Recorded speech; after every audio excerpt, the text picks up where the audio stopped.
জিলাপি বলতেই রসালো মিষ্টির কথা মাথায় আসে, কিন্তু সেটি যদি হয় টক মিষ্টি স্বাদের, অবাক লাগছে তো। আসুন ব্যাপারটা পরিষ্কার করি।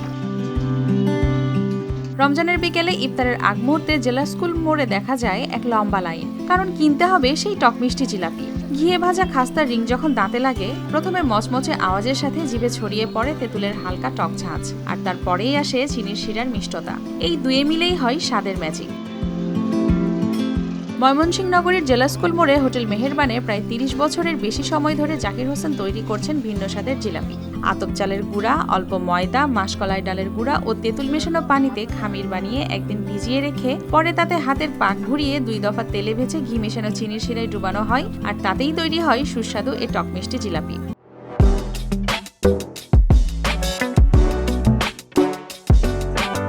আমাদের এই জিলাপি চাউল, ডাল এবং তেঁতুল, বেসন সবগুলা দেওয়া তৈরি হয়, এই জন্য জিলাপিটা বিখ্যাত এবং সবার চাইতে সেরা। ইফতারের টাইমে আমরা কাউকে অনেক জিলাপি দিতে পারি না, 50 টাকার 100 টাকা দেই, কিন্তু আমরা হিমজিম খাওয়া যায়। পরিচালক জাকির হোসেন জানিয়েছেন, রমজান এলেই এর চাহিদা বেড়ে যায় 2 থেকে 3 গুণ, আর তাতে বাড়তি শ্রমিকও নিয়োগ দিতে হয়। 30 বছরের বেশি সময় ধরে চলা এই দোকানে রমজানে প্রতিদিন অন্তত 5 থেকে 6 মণ টক মিষ্টি জিলাপি বিক্রি হয় প্রতি কেজি 220 টাকায়।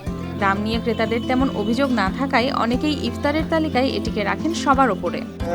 1993 সালে থেকে এই জিলাপি বানাই, ডালে গুঁড়া চালের গুঁড়া দিয়া বানাইয়া নিজেরাই বন্ধু বান্ধবরা লেগে খাইছি, কিন্তু দেখা গেল যে এই জিলাপি থেকে ওই জিলাপি অন্যরকম একটু স্বাদ লাগে। রোজা ছাড়া 40-50-60 কেজি যায়, মানে রোজার মধ্যে 4-5 মণ যায়। রমজানের বিকেলে জেলা স্কুল মোড়ের ভিড়ি বলে দেয় এ শুধু মিষ্টান্ন নয়, বরং ময়মনসিংহের গর্ব, যার সময় বদলালেও স্বাদের ঐতিহ্যে এখনো অটুট। News desk, RTV।